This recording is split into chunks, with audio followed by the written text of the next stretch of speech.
Dead C অঞ্চলে অবস্থিত মার্তলুব এলাকা ইসলামের ইতিহাসে একটি গুরুত্বপূর্ণ নিদর্শন।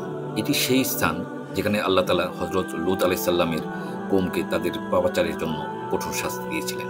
সেখানে সমকামিতায় লিপ্ত জাতিকে আল্লাহ তাআলা কিভাবে গজব দিয়ে ধ্বংস করেছিলেন তার সংক্ষিপ্ত আকারে উপস্থাপন করবেন ইনশাআল্লাহ। স্ক্রিনে যে পাথর দেখা যাচ্ছে আসলে এটি কোনো সাধারণ পাথর নয়। এই জায়গাটির নাম হলো মার্তলুদ। আরবি শব্দ মার্ত অর্থাৎ বিবি বা স্ত্রী, এবং লূত অর্থাৎ হযরত লূত আলাইহিসসালাম, অর্থাৎ এটি হযরত লূত আলাইহিসসালামের স্ত্রীর পাথরের মূর্তি হিসেবে বিবেচিত হয়।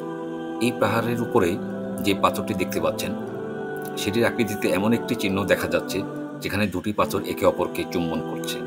এটি সমকামিতার একটি চিহ্ন হিসাবে পরিচিত, যা প্রায় ৫,০০০ বছর ধরে এখানে স্থির হয়ে আছে। হযরত লূত আলাইহিসসালাম ছিলেন আল্লাহর একজন নবী, যাকে আল্লাহ পাঠিয়েছিলেন সমাজকে অনৈতিক ও সমকামিতা থেকে দূরে রাখার জন্য। কিন্তু তার সম্প্রদায় সমকামিতায় লিপ্ত হয়ে পড়েছিল এবং তাদের অনৈতিক চরম পর্যায়ে পৌঁছেছিল। হযরত লূত আলাইহিসসালামের স্ত্রী ছিলেন সেই কওমের পক্ষের একজন। তিনি সমকামিতাকে সমর্থন করতেন এবং কওমের সঙ্গে যুক্ত ছিলেন। একদিন আল্লাহর পক্ষ থেকে ৪ জন ফেরেশতা যুবকের রূপ ধারণ করে হযরত লূত আলাইহিসসালামের ঘরে আসেন। তারা মূলত নবীকে সতর্ক করতে এসেছিলেন যে আল্লাহ সেই পাপাচারী কওমকে ধ্বংস করবেন। তবে হযরত লূত আলাইহিসসালামের স্ত্রী এই সংবাদটি কওমের কাছে ছড়িয়ে দেন। ফলে কওমের লোকেরা যুবকদের দেখতে নবীর ঘরের দিকে আসতে শুরু করে। ফেরেশতারা হযরত লূত আলাইহিসসালামকে জানিয়ে দিলেন যে সেই রাতেই আল্লাহর গজব নেমে আসবে এবং এই কওম সম্পূর্ণভাবে ধ্বংস হয়ে যাবে। তবে তাকে ও তার পরিবারকে এলাকা ত্যাগ করতে বলা হয়। ফেরেশতারা আরও হুঁশিয়ারি দেন যে ধ্বংসকার্য শুরু হলে কেউ যেন পিছনে ফিরে না তাকায়। হযরত লূত আলাইহিসসালাম তার কন্যাসহ এলাকা ত্যাগ করলেন, তবে তার স্ত্রী পিছনে তাকিয়ে পড়েন। পিছনে তাকানোর কারণে আল্লাহর গজবে তিনি পাথরের মূর্তি হয়ে গেলেন। এই মূর্তি আজও এখানে অবস্থিত। মূর্তির আকৃতিতে এমন একটি দৃশ্য দেখা যায় যেখানে দুটি পাথর একে অপরকে চুম্বন করছে। এটি সমকামিতার একটি প্রতীক হিসেবে বিবেচিত, যা সেই কওমের পাপাচারের প্রতীক চিহ্ন বহন করে। এই মূর্তি মানুষকে সতর্ক করে দেয় যে আল্লাহর অবাধ্যতা এবং পাপাচারের শাস্তি হিসেবে কতটা কঠিন হতে পারে। এটি অবিশ্বাসীদের জন্য একটি নিদর্শন এবং বিশ্বাসীদের জন্য একটি মহৎ শিক্ষা। মার্তলুদ এলাকা মৃত সাগরের পাশে অবস্থিত। মৃত সাগরের অধিকাংশ অংশই জর্ডানের মধ্যে থাকলেও কিছু অংশ ইসরায়েলের নিয়ন্ত্রণে রয়েছে। ডেড সি হল পৃথিবীর সবচেয়ে লবণাক্ত হ্রদগুলোর মধ্যে একটি, যেখানে পানির লবণাক্ততা প্রায় ৩৪%। এর পানিতে কোনো প্রাণীর অস্তিত্ব নেই, তবে এটি ভেসে থাকার জন্য বিখ্যাত। এখানে প্রতিদিন হাজারো পর্যটক আসেন ইতিহাসের এই গুরুত্বপূর্ণ নিদর্শনটি দেখার জন্য। তারা এসে মৃত সাগরের সৌন্দর্য উপভোগ করেন এবং সেই সাথে মার্তলুদ মূর্তি দেখতে আসেন। এই এলাকার মূল বার্তা আমাদের জন্য অত্যন্ত তাৎপর্যপূর্ণ। চলুন বুঝে নেই এই নিদর্শন থেকে আমরা কি শিক্ষা গ্রহণ করতে পারি। প্রথমত, আল্লাহর আদেশ অমান্য করার পরিণাম। হযরত লূত আলাইহিসসালামের কওম ছিল সমকামিতা লিপ্ত এবং সেই পাপাচার ছিল তাদের সমাজে প্রতিষ্ঠিত একটি অভ্যাস। নবী তাদের আল্লাহর পথে ফিরে আসার আহ্বান জানালেও তারা উপদেশ গ্রহণ করেনি। এই ঘটনায় আমরা শিখি যে যখন কোনো জাতি আল্লাহর আদেশ অমান্য করে এবং পাপাচারে লিপ্ত হয়, তখন আল্লাহর গজব তাদের উপর নেমে আসে।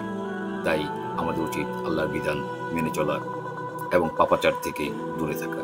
২ নম্বর, আল্লাহর গজব থেকে রেহাই নেই। যে কোনো নবী বা রাসূলের সতর্কবাণী অমান্য করার মারাত্মক শাস্তির কারণ হতে পারে।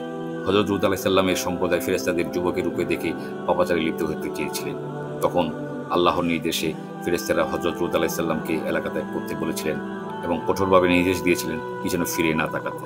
কিন্তু হযরত লূত আলাইহিসসালামের স্ত্রী পিছনে তাকালে সাথে সাথে তিনি মূর্তি হয়ে যান। এই ঘটনা আমাদের শিক্ষা দেয় যে আল্লাহর আদেশ অমান্য করা কতটা ভয়াবহ পরিণতি ডেকে আনতে পারে। ৩ নম্বর, পাপের প্রতি সমর্থনকারীরাও রেহাই পাবে না।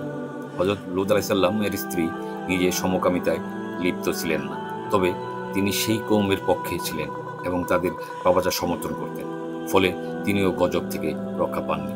এর থেকে শিক্ষা হলো কোনো অন্যায়কে সমর্থন করাও অপরাধ। শুধু পাপ করা নয়, পাপকে সমর্থন করাও আল্লাহর কাছে গ্রহণযোগ্য নয়। ৪ নম্বর, আল্লাহর শিক্ষা সার্বজনীন ও চিরন্তন। মার্তলুদ এলাকায় যে পাথরের মূর্তি দেখা যায় তা আজও স্থির হয়ে আছে। এটি অবিশ্বাসীদের জন্য নিদর্শন এবং বিশ্বাসীদের জন্য শিক্ষা। প্রায় ৫,০০০ বছর ধরে এই মূর্তি আমাদের সামনে সাক্ষ্য দিচ্ছে যে পাপাচার এবং আল্লাহর অবাধ্যতার ফল কতটা ভয়াবহ হতে পারে। 5 নম্বর, পার্থিব সম্পর্ক নয়, ইমানই মুখ্য। হযরত লূত আলাইহিস সালাম এর স্ত্রী নবীর ঘরে থেকেও ঈমান আনতে ব্যর্থ হয়েছিলেন। আল্লাহর আনুগত্যের চেয়ে পার্থিব সম্পর্ক কখনো বেশি মূল্যায়ন হতে পারে না। এই ঘটনা আমাদের শিক্ষা দেয় যে কেবল নবীর ঘরে থাকা বা সম্পর্কের ভিত্তিতে কেউ জান্নাতের অধিকারী হয় না, বরং ঈমান এবং সৎকার্যই আল্লাহর সন্তুষ্টির মূল চাবিকাঠি। 6 নম্বর, ইতিহাসের শিক্ষা, সতর্ক হন। এই এলাকা পর্যটকদের জন্য আকর্ষণীয় হলেও এর প্রতিটি পাথর আর নিদর্শন সতর্কবার্তা বহন করে। আজও এখানে হাজারো মানুষ আসেন, কিন্তু কতজন সেই শিক্ষাটি গ্রহণ করে? আমাদের উচিত এই নিদর্শনগুলো থেকে শিক্ষা গ্রহণ করা এবং নিজেদের জীবনকে পাপমুক্ত রাখা। শুধু গল্প শুনে নয়, বরং সেই বার্তাটি হৃদয়ে ধারণ করে আল্লাহর প্রতি অনুগত থাকা। মার্তলুদ এলাকা আমাদের স্মরণ করিয়ে দেয় যে পাপাচার, অনৈতিক এবং আল্লাহর আদেশ অমান্য করা মারাত্মক শাস্তির কারণ। তাই আমাদের উচিত আল্লাহর হুকুম মেনে চলা, সৎ পথে চলা এবং পাপাচার থেকে দূরে থাকা। আল্লাহ আমাদের সবাইকে শিক্ষা গ্রহণ করা তৌফিক দান করুন এবং পাপাচার থেকে বাঁচার জন্য হেদায়েত দিন। আমিন।